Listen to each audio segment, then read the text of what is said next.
Look, Alex, the truth of it is we've done a lot of interviews. We've got a lot of things going on. Carson is the brains behind the A list, and Chase and I are really the brawn. We're anxious for this interview because we think that we love your personality, and quite frankly, as a friend, I love you.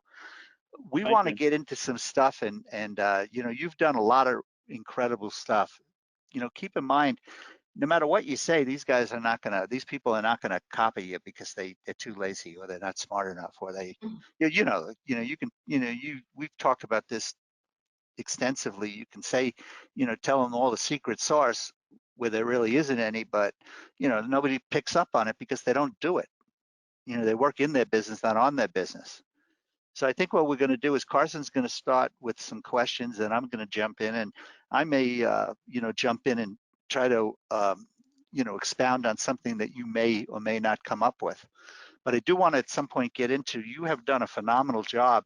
I really mean that, on humanizing yourself on social media in the last couple of months that I've noticed. I look at everything, or try to look at everything, and I think that's pretty unique. So I want to kind of get into that, if you don't mind, at some point. I want to bring value to the table. As you know, I always want to do that, and you want to do that. So that's really the purpose of today. Well, I'm up for it. I totally agree with you that there is no secrets in this business. Anybody that wants to accomplish anything that they want to accomplish, they can. I do understand there's circumstances sometimes, like financial. I mean, you need money sometimes. You need the right lawyers. But if you want to do that and you take the steps on a daily basis, you can pretty much accomplish all your goals.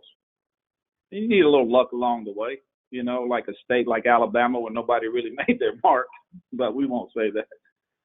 Well, I think, Carson, that's our opening statement. I mean, that what Alex just said is so important. There really are no obstacles in success except your own. That's fair. I agree wholeheartedly.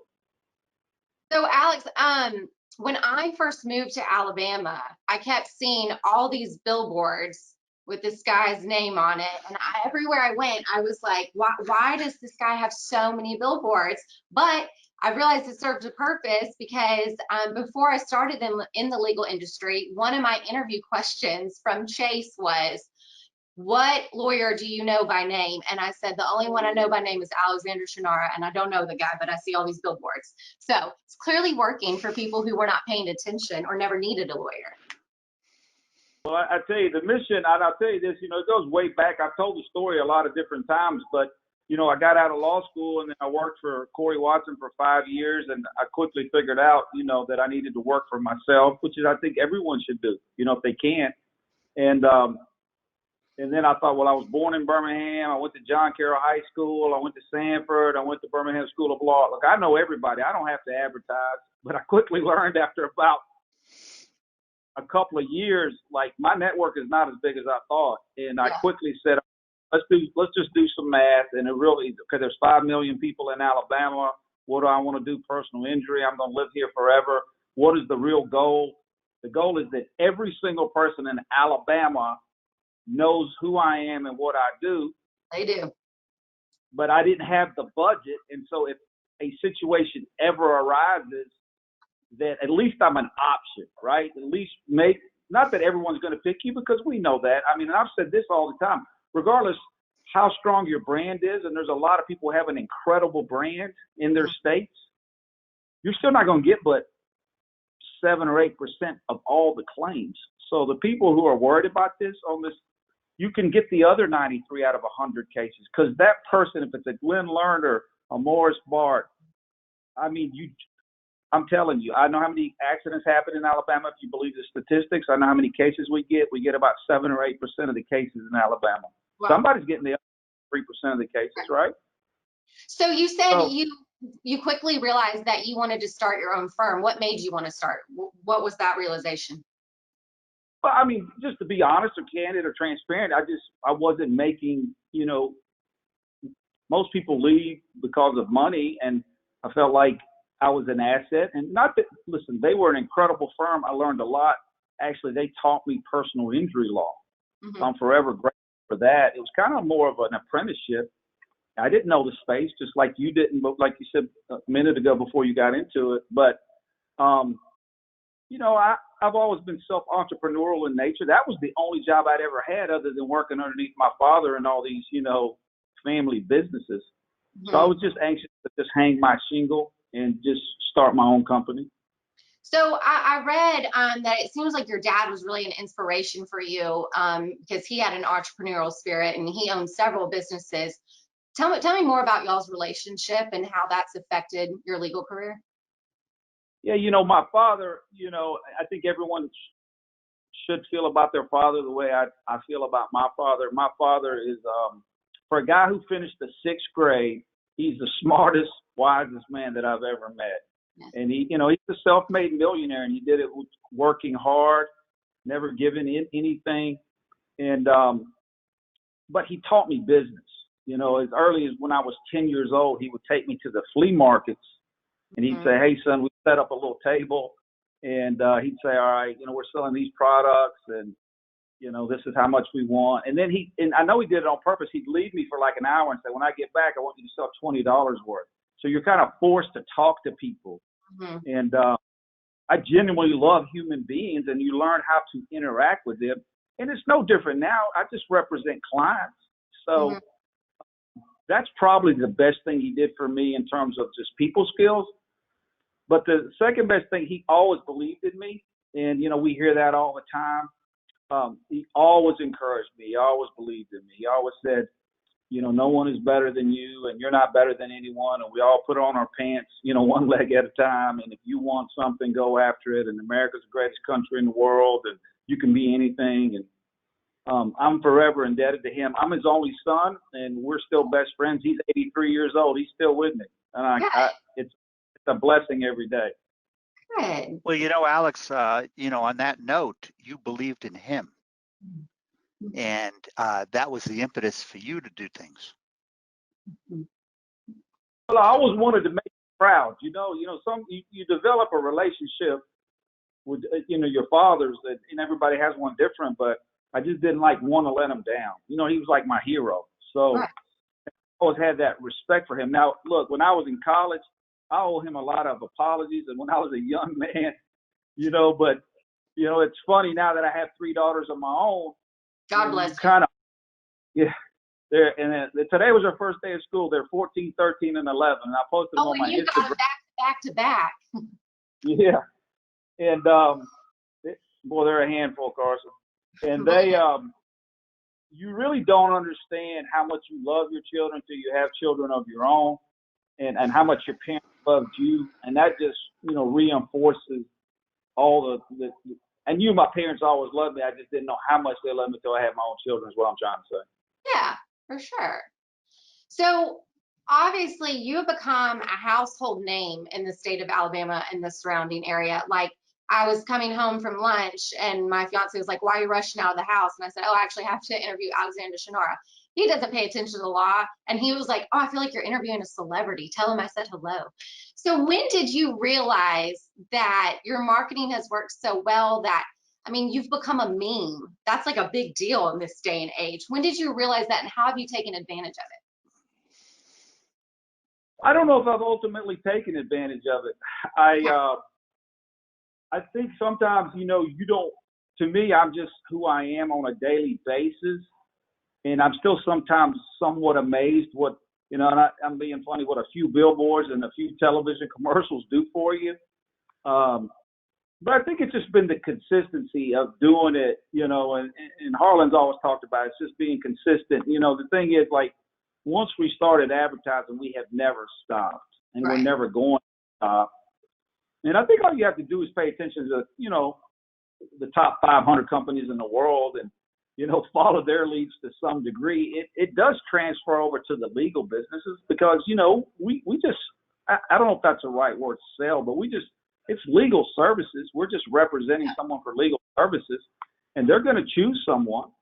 And so it's about the messaging that you're trying to get to them, right? Who you are, really simple. Alexander Shunnarah, what you do, personal injury law, where you are, and then, the things that you believe in and your core beliefs, your values, things that all law firms put, your mission statement, but really feeling like that, really believing in that. That's one thing people don't know about me.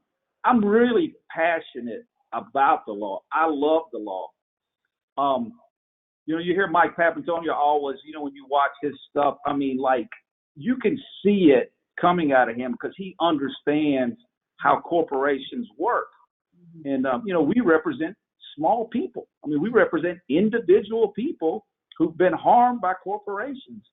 And if it wasn't for the trial lawyers, who else could help them? And we're having a difficult time doing it anyway, holding them accountable with all the, I'm talking on a national level with all of the, we're being legislated to death, basically. Oh, yeah. Yeah, for sure.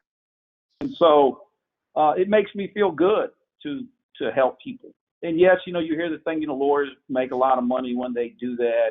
But that's just a great PR spin by the other side. That's all that is.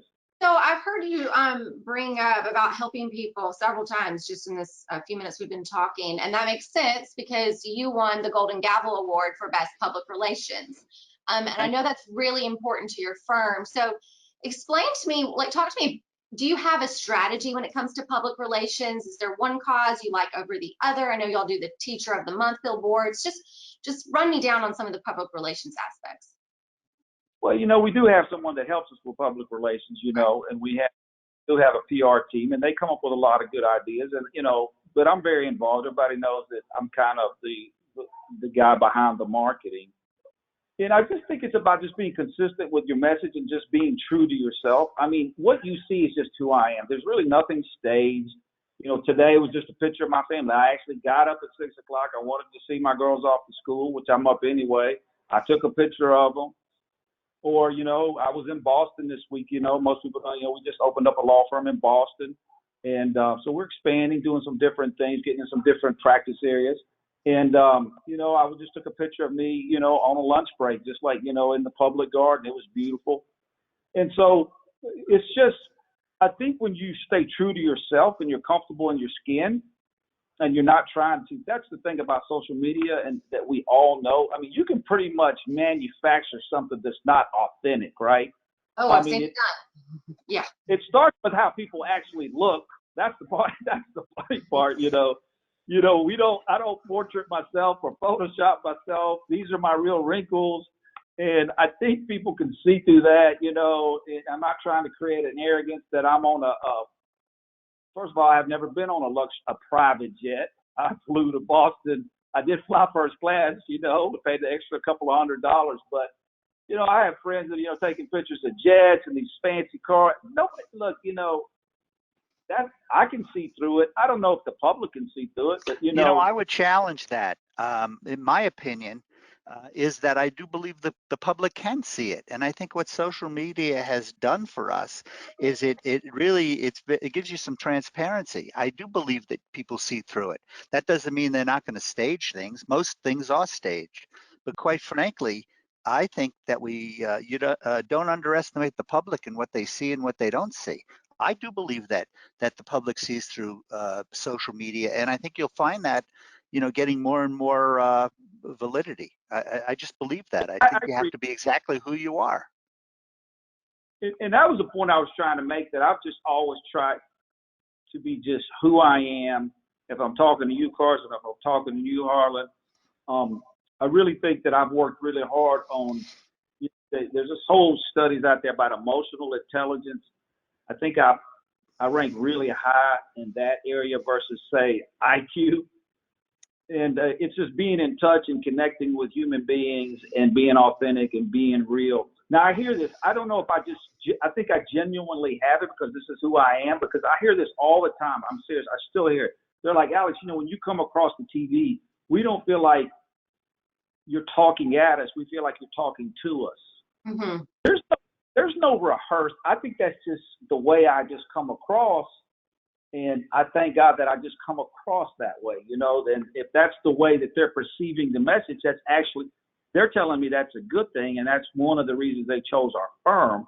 Mm-hmm. Now, for Harlan, we know how successful he was in that business. I don't know how you tell the next lawyer to come across the television screen or in messaging talking, to them and not at them. But I've heard that a lot, so Well, I just, believe that, and I've had people ask me one very specific conversation a couple of months ago, maybe 3 or 4 months ago.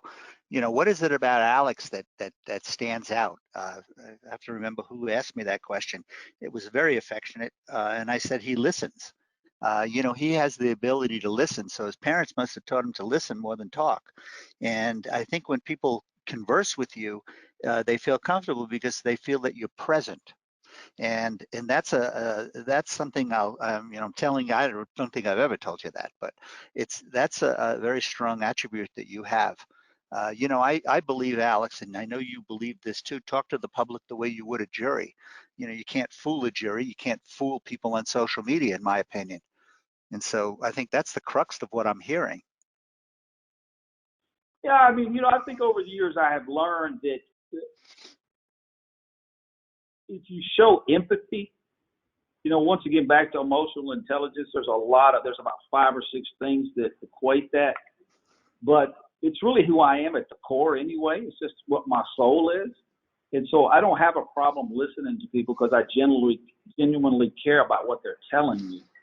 Now, we all can get bogged down, because 50 people want to talk to you and it's 15 minutes a day. There's a 15-hour day, y'all do the math. But I just genuinely like to engage. I'm very social in nature. I understand the importance of it. I understand that everybody has a point of view. And I think if you meet people where they are and they genuinely like you and trust you, they'll work with you. Not just as clients, but other lawyers. And I think, once you see what attracts people or what is drawn to them, why would you change it? So I think every day I'm just becoming more true to myself and more it's called self-awareness of what my strengths are, what my weaknesses are, paying attention to, well, that meeting went really well and this meeting didn't go really well. What was the difference? How was I in that meeting? How was I in this meeting? And, just I'm open to constructive criticism on a daily basis, in terms of leadership or management or business decisions or whatever, because nobody knows everything. And when you think you do, that's when you're in a lot of trouble. I agree with that. So talk to me about your community outreach, because that is part of your all's advertising strategy, is that you're very involved with the community. I've seen in several places on your website, like if there's an event or a charity that you'd like for us to sponsor, reach out, that type of thing. When did that start? Because I know that's not necessarily in an advertising budget up front, but it seems to really have paid off. And that's, I think, why people think of you as a nice guy, to just put it bluntly. Well, I'll be honest with you. I think a lot of things were birthed out of the billboards, right? Mm-hmm. Because once you start having billboards everywhere, people start reaching out to you for everything, always. And then you're presented with, outreach opportunities. And then, of course, it starts in the community. But, we obviously need to give back. The community's embrace. Look, my parents were born overseas. I was born and raised in Birmingham. And I'm almost the most recognizable guy in the state, maybe other than Nick Saban. Yeah. And what a blessing. How can we even describe how much Alabama has embraced me? And I represent all people. You know how there are certain people that I know we all want to represent all people, but let's just be honest. There are certain attorneys that are only going to get a certain type of demographic, and there's only attorneys that are going to get a certain type of demographic. But I always joke around that I was blessed with the perfect color because I represent everybody: the Hispanics, the blacks, the whites, the rich, the poor, the middle class, which gives me a distinct advantage. It does. And I think that comes back to the authenticity or the way that I am perceived as genuine and real. And I think that attracts all demographics, regardless of where you are. I believe that starts from within, not from without. And you can, I appreciate what you just said about, your outside, but I believe it starts in your own head, and that's where it begins, and that's where that's the power source. And you either have that attitude, or you have that feeling, or you have that passion, or you don't. But look, there's no doubt. So I truly believe this. To be good at this business, this space that we're in, and national trial lawyers, you have to have, and I do have it. It has to go beyond the money, and it has to go beyond the power and the fame and whatever they think it is. It's you are passionate about something and you enjoy doing something past all those things. And I believe people like, so let's say Tom Brady, right? That's a good example, if I may use a sports analogy. So he's married to Giselle. She made $43 million last year. He's already made $300 million. He's about as famous as you can be. I was in Boston all week. I mean, they still got Brady shirts everywhere, and he's in Tampa. So it's not the money, it's not the fame, it's not the notoriety, and he still wants to play a couple of more years because he has a lot to prove, or he loves it so much that he's willing to take a chance. I mean, you saw what happened to, say, the Kirk Cousins guy. I saw this ESPN documentary. I mean, he almost had his foot amputated when he was, hurt. And so I know Brady has that, whatever that is, and I truly have that for the law profession and for personal injury. I don't know what else to do. This is just who I am and what I do. I'm not going to play any golf, I'll tell you that. It's too hot. I grew up in the flea markets, not on the golf course. I mean, no. I love the flea market story. It's so genuine. Yeah. So, I tell you, every time that we go to New Orleans, for something, and I always walk down past their market is what it is, I guess, where you pass where the Andrew Jackson, that church, and right there by Cafe Du Monde. And it reminds going there, and it warms my heart because I'll see people behind those little things trying to sell a bottle of hot sauce or a muffaletta or something. And I mean, really, until I became a lawyer, that's just who I was and what I did. And I think, look at all the interesting people that they meet, because some of those people they're in there 7 days a week when there's no COVID, and that's where they spend the majority of their life, and then they go home and they come back and do it again. And that's just kind of how I was. But now I just do it. One of the big questions that everybody always asks is, so how many billboards do you have? I think people ask me, but look, I'm pretty sure it's over 2,000 boards. From my research, it's over 2,000. Yeah, I mean, like if you said the market, I could tell you how many it's there, and without adding them up, I know it's about 2,000. So, and the thing about us, what makes us unique, and I'll have to, I have to say this about Lamar. I've been very loyal to them, and they've been very loyal to me. And I was with them. I started when the, I call it the mortgage crisis hit back in 2008, and their occupancy rate was pretty low. And I was a little bit of a Band-Aid during that time, and that relationship has always just been very loyal both ways. And not that, but at the same time, anyone can buy as many billboards as they want also. I mean, so it's not like, anybody wants, they'll take anybody's money. I mean, that's all I'm saying. Oh, you mean so it's not a secret sauce? No, there's no secret sauce.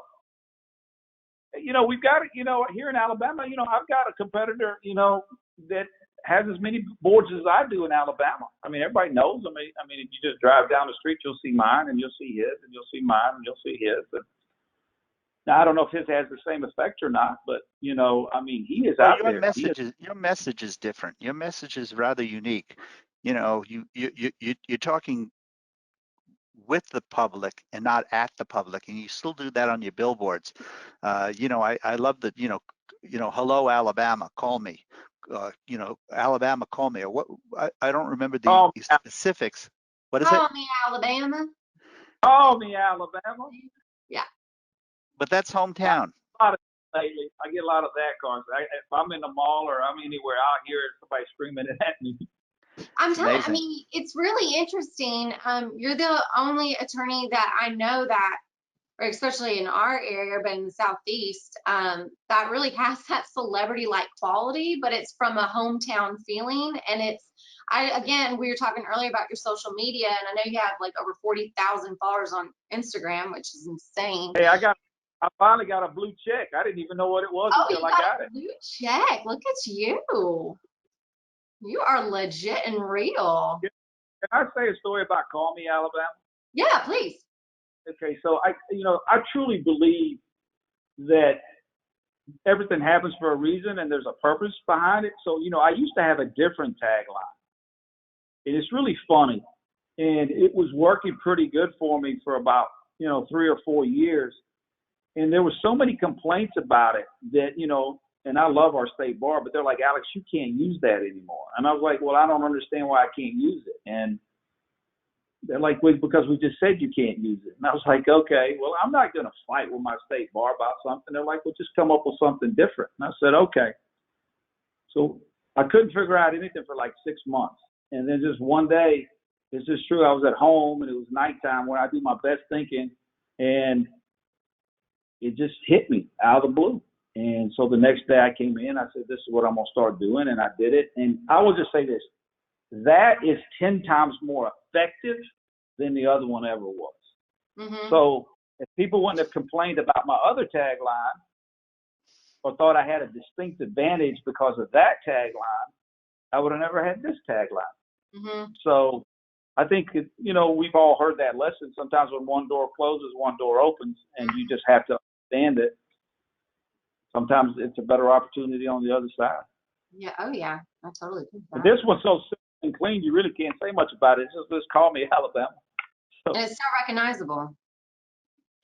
So let me ask you a question. What would you say, if you can really encapsulate what your advertising strategy is? In few words, what would you say? How would you describe it? I would say right now it's very comprehensive. I mean, it is everything encapsulated. I mean, we're at a point now where we do it all. But the messaging is going to be consistent regardless of the platform, right? If it's digital or television or radio or billboards or emails or direct mail or swag. I mean, there's 100 different ways to market yourself, but I just think it's about the messaging, constant messaging that you put out there, and being consistent. Oh, well, that's the backbone of advertising. So what do you think is the most important tool that you got in your and you'll probably say, well, they all are very sharp, but what do you think is the most important medium that you've embraced? I would say honestly and truthfully, so here's my theory. If the trial lawyers are watching this, I think that from 1980, I didn't start till 2000, right? 2001, my own firm, but we just celebrated our 19th birthday. But I would say from 1980 or 77 when Bates, but from like 80 to 2010, traditional really worked, like billboards and television and radio. It's not going to go away because the guys who have built a brand in those states, be it Glenn Lerner or Morris or myself or whoever in each state, John Morgan, I mean, no, we're not going to let go of those mediums.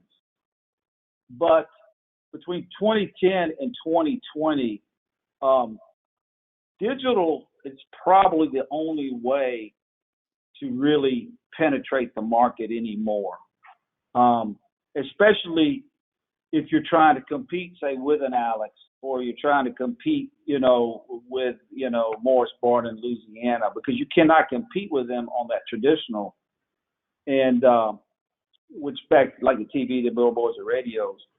So, and if you have, so in our desire to expand outside of Alabama, we are just strictly digital outside of Alabama. And, that's a whole nother space, and you have to learn that space, and you get better every day at that space. And I've talked to 200 different digital companies in the last 5 years, and you find some good ones and sometimes not so good ones. But you got to be fluid. That's interesting that you just said that, and I did not really put two and two together, because I don't see your stuff in Florida, or I don't see your advertising in some of the other markets that you're in. I guess I'll see it maybe in Boston. Going up there in a couple of weeks. That's interesting that you've honed in on a digital approach. How's business? Be honest with you, business is about 70% where COVID was. I mean, I'm very transparent. April was 50%, and then we kind of went to 65, and then we got to like 70, and then we had this relapse. We thought we were moving in the right direction, but we held about 70 last month, and we're kind of on pace for 70 this month. And I'm thankful that we've been able to, keep that pace, because look, I think if you just Google, every other day I read articles that, accidents are off by 50%. So, I read the one in California just the other day. It was in the LA Times that said accidents were off 50%. And, it's just common sense. If the cars are not on the road and the people are not at work, less people are going to get hurt. But, we're really positioned, and I'm blessed. We're really positioned to maybe potentially take advantage of COVID, just in a sense of continuing to strengthen our brand. And when we come out of this pandemic, to just increase, our presence and awareness, and be a choice for people who need legal services. That's all. It's the way you look at it. I'm just a half full guy, not a half empty person. That's all. Well, I think you also surround yourselves with half full guys. The glass is always half full. I believe that. You know that. How do you allocate your advertising? How do you know which to allocate? You got a huge advertising budget. You can talk about Alabama, but how do we deal with the other markets that you're in as well? I've got some trusted aides that I talk to, and we've gotten to the thing about digital that's been very interesting is we can go in a market and, we can put up, I have lawyers in those markets now. We've really expanded. The goal is to become a national firm, just to be honest with you, but never leave Alabama. But, in a perfect scenario, I'm going to have two lawyers in every state in the United States, small law firm, small budget, but a presence. And then just attack it digitally. And sometimes it just doesn't have to be just in the personal injury space. We may attack it for the property damage, like hurricanes or consumer debt, just depending on where we are and what state we're in and what we decide that we want to, the types of cases or claims that we're looking for. Once again, it's just to be strategic and try to get messaging out to consumers or potential clients that this is what we do and this is the legal services we provide, and hope that they connect with us. And I love that word, strategic. One of the things that I admire about you is that you know where you want to go, and then you figure out how I'm going to get there. A lot of people get on the road and they're not exactly sure where they're headed, and I think that doesn't allow people to connect the dots as quickly. Digital has changed the earth, and digital has evened the playing field. Do you consider, and I'm sure you consider, that your social media is part of digital? There's no doubt that your social media is definitely a platform, right? It's just another platform of reaching people through LinkedIn. LinkedIn has actually been very good for us for finding contacts that strengthen the firm, right? If it's a lawyer or if it's a paralegal or if it's finding a lead generation company so that's a great tool. You're not connecting, more as if, hey, hire us, but you've got your Instagram, but it has a different audience if you dig deep into what Instagram is versus Facebook, which has a different audience. So does Instagram with your 40,000 followers. That's huge. I don't know another lawyer that has 40,000 anything, let alone Instagram. Instagram's tough to get people involved with. Yeah, I agree. We have a good database here too. So over the years, I was, smart enough to keep every person that's ever called the firm, right? And so, And we have a database of about 150,000 people that, like in 10 minutes, if I write up something and press a button, 150,000 people will get that message. Yeah. Now, how do you measure all that? How do you deal with the metrics of all of this? I mean, how do you pay attention to it? Tell me about your intake and conversion and your metrics. I know you're driven by metrics. I tell you, it's funny. There was for the longest time, Harlan, I did not pay attention to that stuff. And that was because in the traditional sense, you couldn't do it. And, we talked about, where we allocate our money. Listen, I'm being transparent. That's what y'all need. Look, I'm overspending in Alabama. Morris Bart's overspending. Pretty much every lawyer who is trying to hang on to being number one in their state is spending foolish money. Mm-hmm. I promise you. I know that. I'm smart enough to know that. But we're all afraid of losing ground. So we will overspend to hold that position. The beautiful thing about the digital world that I have learned in the last 5 years and had to educate myself. So you're never too late. Look, I didn't even know anything about it till I was 48 years old. But every day I'm learning about it from people who understand it better than me. We can track everything. And so we built custom softwares.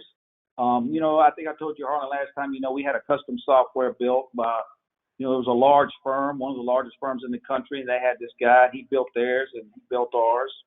We do some business with them. And it's been the best thing we've ever had. I can tell you anything to the penny when it comes to our digital space.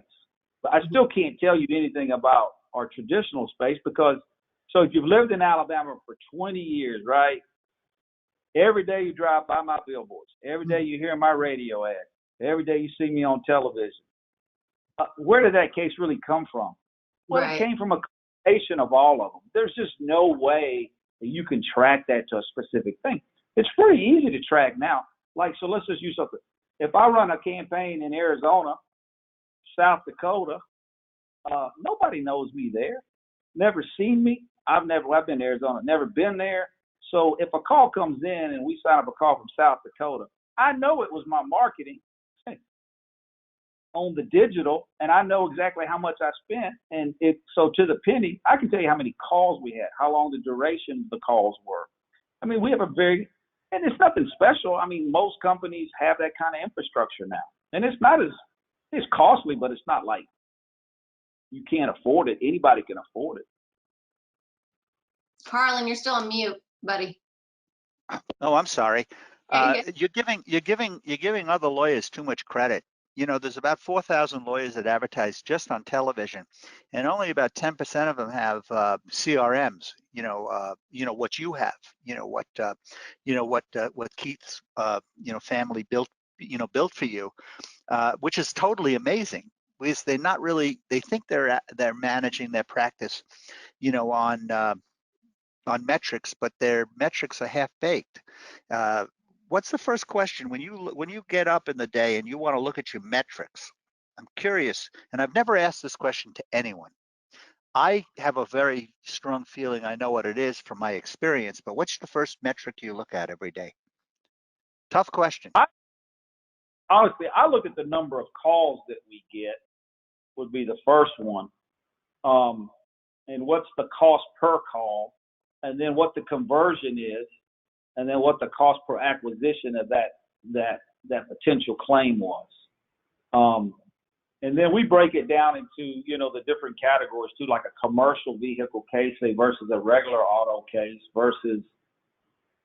because I'm continuously trying to push my messaging towards, I've been doing it a very long time and I'm being very respectful of a very good law firm. I mean, every plaintiff's lawyer wants to work the cases that, potentially have larger awards or, every good lawyer should have the zest to represent someone who's been, and God forbid, catastrophically injured versus, I slipped and fell on a grape at Walmart, but we probably have more of those cases than anybody also. But, so we are always trying to message towards this is really who we are and what we do. I want to make a point at your expense for a moment, because you just hit on something that's a major, major pet peeve to me. You know, I've been absolutely riveted on intake and conversion for the last 15 years. I have never, this is the God's honest truth, I have never met a law firm that told me what you just told me. I look at the calls, not the cases. Excuse me, just 1 minute.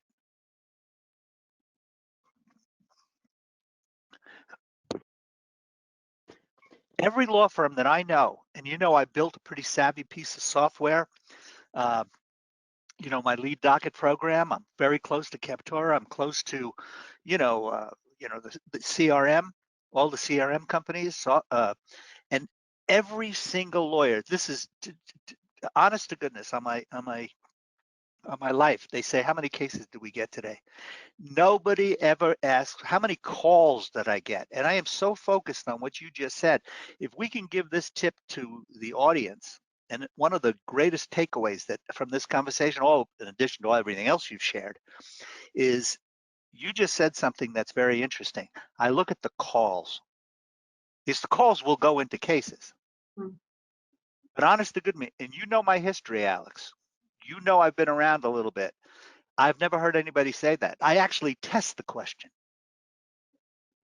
Well, I just tell you, I mean, look, the calls are more important. Look, you have to have the calls before you get the case. So the more calls you have, the more opportunities you have to convert them into cases. And so you want to know, you want to be able to track and always increase your conversion. And I'll tell you, it is one of the challenges is, and we do a very good job of it, and I would put up my call center against anybody in the country. I mean, we think we're the best. And, we want to be, because I don't know if there's anything more important. I mean, what a way. I mean, Harlan knows it. I mean, think about the millions of dollars that are wasted every single day by attorneys who don't convert on their cases. And when the clients are just calling them and really want to sign up with them, right?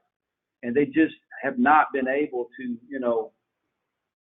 I don't want to say sell, but make them feel comfortable enough, or sell them on their legal services, or make them feel like they've really made the right decision if there's some apprehension there. And but it is a constant challenge. I'll tell you, that is one of the most challenging things about our law firm, is continuously finding good people to work in your, intake departments, your call centers, and educating them. I think it's the biggest hole in everybody's bucket. And one of the areas that it's least paid attention to, although people think that they're paying attention. I'm very, very impressed. I really appreciate you saying that. I look at calls and conversion. That is, I'm telling the audience right now that this is the biggest tip that you've shared with us.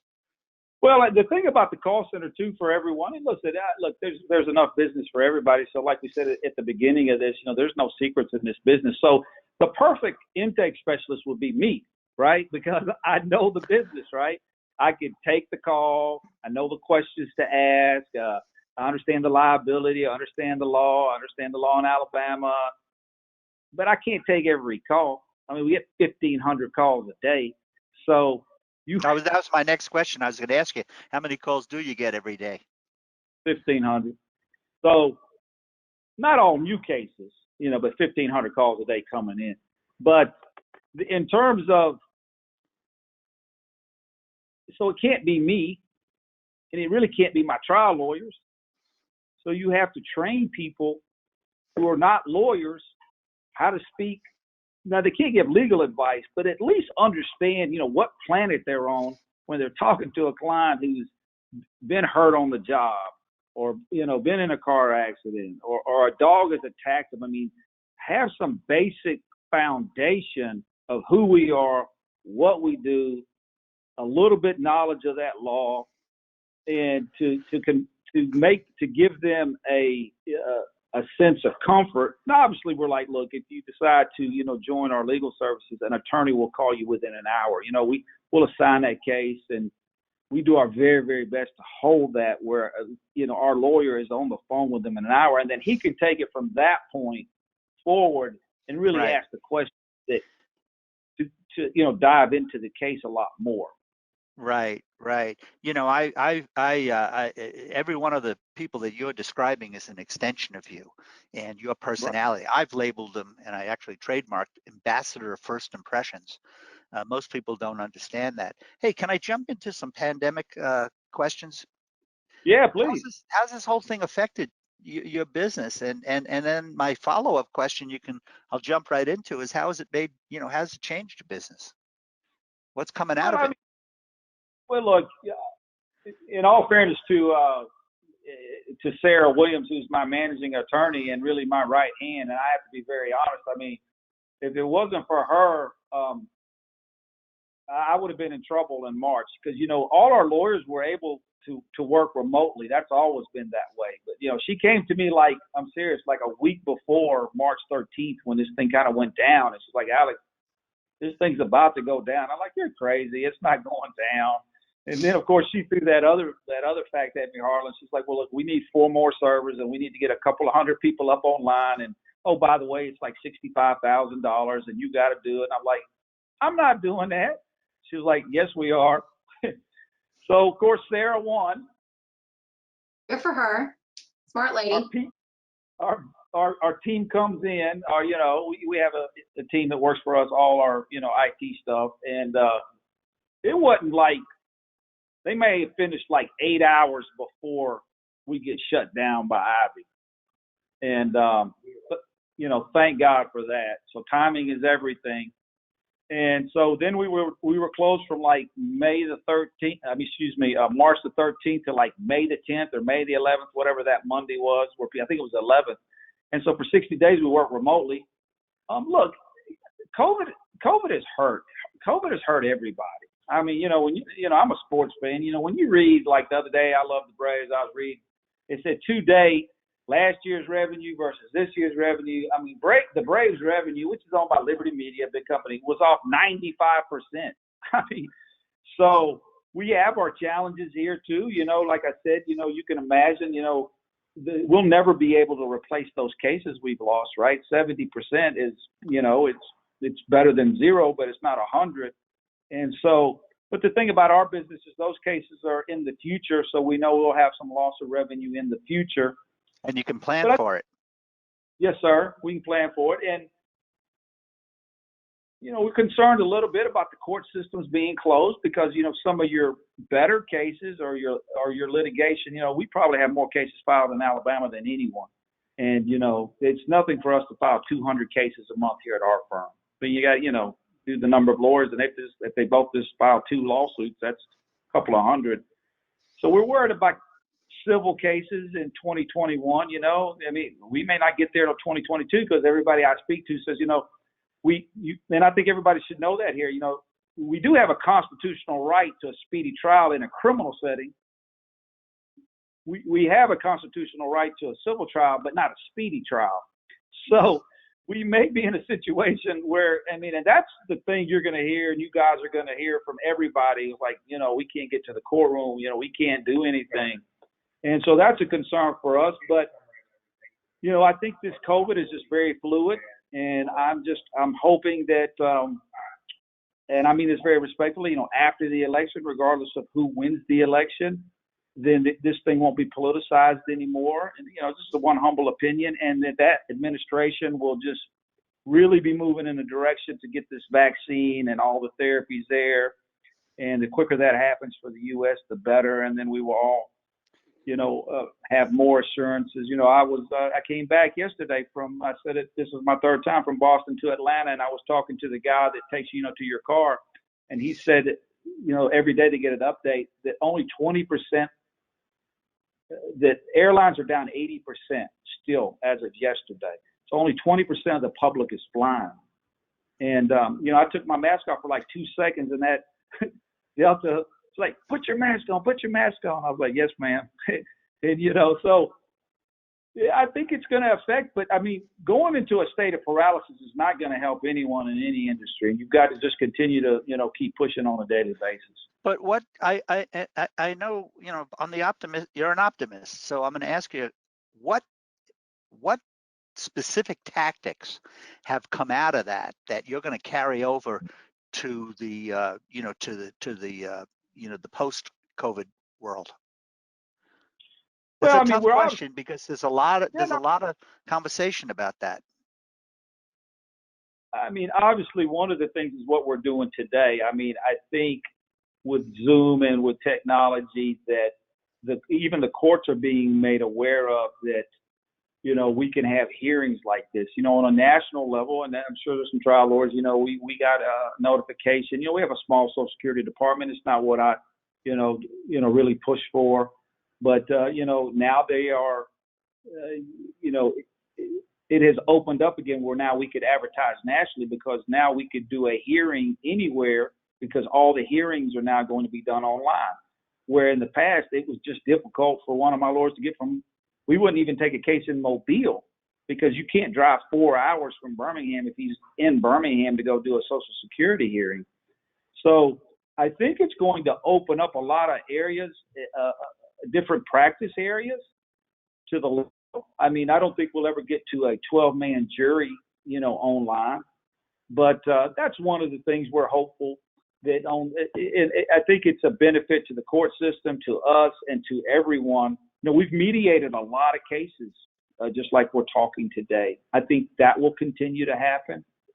But it's interesting to see where, there's a lot of debate right now about are employees more productive at home. I'm not trying to make anyone mad about that, or I'm not a big fan of that. I think, if a law firm's to a sense, I think you're more creative when you're together.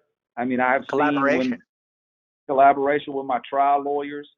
I think something is lost and something is missing without that. So, I don't know about other law firms, but it's, we don't want to risk anybody's life. We've followed every rule that we're supposed to follow, and every regulation.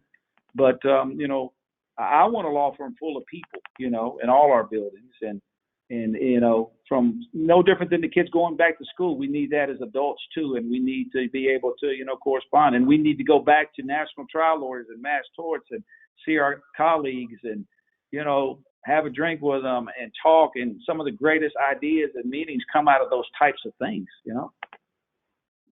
Well, I think one of the biggest takeaways and one of the things that I'm absolutely adamant about is on intake, spending time and calling time out. And in fact, I changed the intake forms, on lead docket when I was with the FileVine people a couple of weeks ago. And I said, time out. Take 5 minutes in this arena, which is almost a lifetime on intake, to communicate with people and say, how do you want me to communicate with you? We always assume that because we're taking their email or we're taking their phone number, that's how they want me to communicate with them. But what I've learned from this pandemic is that I think by asking some different questions, and I think you'll embrace this, how, Alex, what's the best way for me to call you? How would you like me to work with you? And with Zoom and FaceTime, I think it changes the face of what we've done from this pandemic. And the smart lawyers, which there's very few in the marketing arena, will embrace that. Because that's a big differentiation. I mean, I'm sitting here, there's a big difference on this phone call right here. I'm looking at you. We're looking at each other. Well, the power of that with a client is enormous. And we assume that, well, they don't have technology and they don't have this and they don't have that. But you've proved it differently. They do. No, People do. But you have to be present with the client. and I'll tell you, I totally agree with you. And that is a great point, and it's a valid point, and it's something that I accepted a long time ago. So I don't email. I mean, when I was handling a lot of cases myself personally, I mean, I text my clients and they text me, and that's just very simple and very easy. Now that I have an iPhone, I just FaceTime you. It's really simple. I mean, there's no excuse for face-to-face, and there's all kinds of studies. Why would you call your client if he has an iPhone? Just FaceTime him. He's going to feel 10 times better if you FaceTime, and he's going to feel more connected to you. He's going to trust you more. He's going to like you more. He's going to listen to you more. So I truly believe you're 100%, and I think that is a great thing that you added to your intake. Why is there so much resistance, in our business for all of these things? I don't get it. And you know how frustrated I get with, I know what it is. I was at a seminar. Y'all don't like this. I was at a seminar. I'm so cool, laid back, but they just said something that it set me off. I was at Michael's thing, okay? Michael Mogul. And I was in my group, so I'm comfortable with my 30 guys. And it basically got to the point where what you're saying, it was exactly what you're trying to say. And I just went off for one time. They're like, oh, God, we've never seen this side of Alex. I was like, you guys just don't want to be inconvenienced. You don't want to be inconvenienced. You want to make money, but you don't want to be inconvenienced. I mean, that's just taking it way too far, right? I mean, that's the whole point. You're inconvenienced and you make money and you feed your family. I mean, it's not just getting the client. You actually have to talk to them. I mean, and it's just gotten to the point where, I mean, and you know this, guys, we're all here. I mean, they all, hey, I'm this great lawyer and I drive this car and I make this money and look where I'm at, but I don't have to work. Everybody else is going to do the work, but I'm going to keep 90% of the money and I'm going to talk down to my employees. And come on, man, get in the foxhole. You're no better than anybody. You're blessed where you are. Step up your game, do things the right way. You have to be inconvenienced, period. I always walk away learning something from you. Every day I try to learn something. I love that. That you just put it so distinctly. Or get out of the game, because you're making us look bad. You're giving poor service. If you went and interviewed every client in America, right? I mean, not every client that's represented by a plaintiff's lawyer, this is what they'll tell you. My lawyer doesn't talk to me. Mm-hmm. My lawyer doesn't talk to me. My lawyer doesn't communicate with me. That's the number one complaint. It's really simple. Return the call.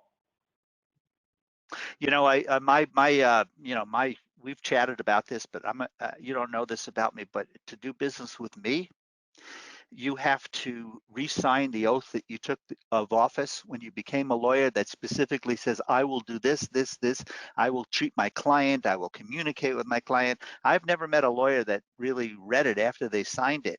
I'm going to make that commercial someday. And I record, you have to let me record your intake calls because you'll know everything from that. I think you'll appreciate this story. First of all, the bar says you're supposed to communicate, okay? So a lot of times I send all my lawyers to the bar. Competent, communication, diligent, zealous. I hope y'all get in trouble is what I tell them. I'm not helping if you get in trouble. So, just having fun with it. But I had one of my lawyers last week come in, and I'm serious. This is so true. He's like the worst person at calling back. But he was just going off because his accountant wouldn't call him. And I've been dealing, this is my friend too. He's been here with me 15 years. I ain't gonna mention his name. I was like, I'm so glad that he ain't calling you back. Now you know how it feels. You've been messing up our business for 15 years because you don't ever call the clients back, ever. But the first time your accountant doesn't call you back within an hour, you're just like up in arms. I was like, you see, that's how it goes. Mm-hmm. You're getting some karma, man. I hope he never calls you back. I don't know if it resonated with him. That doesn't mean he went and called anybody, but I'm just telling you, thank God the other 75 don't think like him, Yeah. Well, that'll change. You won't allow that too much longer. Hypocritical. He's all mad, but yet, he doesn't see it when he's not communicating. Yeah. So this is the most favorite part of the interview. Carson's got, a whole bunch of rapid questions. I don't know how do we label that, Carson? I'm gonna call it my rapid fire fun questions. They have nothing to do with the law. This is just let's get to know Alex and just have some fun. Okay, ready? All right, I'm ready. All right. If you were a drink, what would it be? Bourbon. Bourbon. Okay. Why? Just smooth. Okay. Yes, you're smooth. Do you have any pets? And if you do, what are their names? I have 2 French bulldogs, Charlie and Paris. They're the most beautiful French. They're on my Instagram today with my daughter's first day of school. Check them out. Okay, well, what's your biggest pet peeve? Incompetence. Oh, that's pretty simple. How do you like your It drives steaks? 50 years old. I can't take it anymore. I can't take incompetence. Can't do it. Can't do it. How do you like your steaks cooked? Medium. Okay. Okay. If you could meet anyone in history, past or present, who would it be? Anyone in history that I'd like to meet? Mhm. Abraham Lincoln. Okay. Do you have any weird superstitions? Maybe the black cat thing still, Hey, maybe. don't hate on black cats. I had my first cat was black, and she was the coolest cat. I could put her in a baby stroller, and she'd stroll me around. Like they were awesome. I will never have a cat. But I know it's rapid fire, but I really don't. I mean, I'm a strong Christian. I don't believe in any of that stuff. Okay. Yeah. Beach or mountains? What'd you say? Beach or the mountains? Beach. What's Beach. your favorite beach? I like obviously Destin, 30A, and of course Miami's great. Yeah. When Miami. there's no COVID. Yeah. What's your comfort food? Steak and potato. Oh, you're my type of man. That's mine. Are you a morning person or a night owl? I'm really a night owl, but I have become a morning person. Okay. All right. That's it. You got through the rapid fire fun questions. So Carson, I read something recently, and yes, I follow Alex. I learn from Alex. I truly do.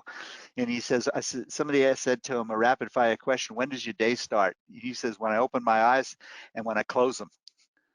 That's smart. Yeah. That was know, pretty. That was. I remember that. I'll never forget it. Actually. And it's funny, Michael Mogul, in that little podcast I did with him, I said it, and, he made this T-shirt and sent me, Alex Shunnarah said, I asked him what his work hours are, and he said, eyes open, eyes closed. But that's really what I do, and it's the truth. And, like, from the minute I wake up to the minute I go to bed, I mean, there's a reason. I didn't invent it. That's just another way of saying the law is a jealous mistress. And it is. It will consume every minute of your time. Your job too, Carson. Definitely yours, Harlan. I mean, we all do the same thing. You just got to sometimes just turn it off, but it never goes away. It just will never go away. I mean, we have 40,000 clients, okay? There's always a problem, okay? Always something going on. Well, without have problems, you're not in business. It's how you solve those problems. I actually look at them as challenges. I don't even allow people to use that word in my firm. Well, they're opportunities. Or opportunities. I love the word, I'm really walking away with it. I love the word inconvenience. Me too. People don't deal with problems because it's inconvenient. Well, something, earning a living is not easy. We all started with nothing. And I know you did, and I did. And we just have been working since we're young kids. So I don't know what an inconvenience in work is. If I may say, incompetence is an inconvenience. I want to say this too. I do. I want to say it. Thank you for this platform. Oh, yeah. We have gotten the trial lawyers in general. I'm not pointing at any one individual, but I know a lot of them. Carson, you know them all. Harlan, you know them all. They're very spoiled, okay? And not that they don't work hard, and not that they don't deserve everything that they have, and not that anybody's ever given them anything. But I get tired of people complaining who are absentee owners. Get back in the game, fix your firm, hire the right people if you want to go play golf. But you can't expect your business to run on all cylinders if you're not involved. Don't forget, you're the one that built it. And if you move away from it a little bit because you deserve to move away, or you think you deserve to move away, or you want to move away from it, it's not going to run the same unless you have mentored people like Carson, who is not only as good as you, but better, as Bear Bryant said. I don't hire anybody who's not smarter than me. And example, Sarah Williams, much smarter, much better. I'm going to say right on this podcast, plain and simple to the world, I got a big crush on Sarah, and She's she knows it. awesome. I She's mean, so you cool. got there. I mean, no matter what the situation is, I have a real sounding board who's going to come back with some very constructive. But in return, I have a lot of gifts that she doesn't have, and I show her those things, and then she shows me those things. And biblically speaking, there's power in numbers. Mm-hmm. Very Two true. is better than one. A strand of three is not easily broken, as they say in the good book. Mm-hmm. So I Hey, believe in that. I got one more question for you. Okay. War Eagle or Roll Tide? You put me on the spot, but look. So I went to Stanford. You can't be a bulldog, right? You Mm-hmm. ain't no bulldog friends. But truthfully, I do pull for Auburn University. Okay, good answer. That's where I graduated from. And the reason is, when I grew up, all the Shunnarahs were Alabama fans, and I remember when I was 10 years old, I've always gone against the grain, right? The billboard, the advertiser. I said, you know what? I'm going against all 500 of my Shunnarah cousins, and I'm going to be an Auburn fan. And it started with William Andrews and James Brooke and Joe Cribbs and Charlie Trotman back in 1979, the Doug Barfield days. Uh-huh. I'm just back. But of course, 70% of my lawyers are Alabama graduates. Oh, yeah. I mean, we love Alabama, and I pull for Alabama every game except against Auburn. Okay. Well, at least you won me over with the War Eagle. Was really hoping you were not going to say Roll Tide. So. No, I'm true to the core on that one. So. I like it. War Eagle. Well, I just had the best conversation. I really appreciate you taking the time. You just are an awesome guy, and I'm just so thrilled you were able to sit down with us. Thank you. And I always, Harlan, may I say something to Harlan? Listen, I've always said this, and I said it every time I've had a platform. You are the godfather of this. I respect you. I love you. You're full of wisdom. You have forgotten more than most people have. You have forgotten more information than people even know. Okay, and anyone who's listening to this, I mean, Harlan is a great person. He is a stage in his life. He can do nothing but help you. And I thank y'all so much. And Carson, I thank you for this platform and this opportunity. And I'm here if y'all ever need me. Wonderful. We appreciate you. Thank you from the bottom of our heart. I think that we're both, Carson and I, are so humbled with this. Mm-hmm. It's always easy to say, you're closing out an interview and thank you, never had a better conversation, but the truth of the matter is that, and this word, you're a mensch.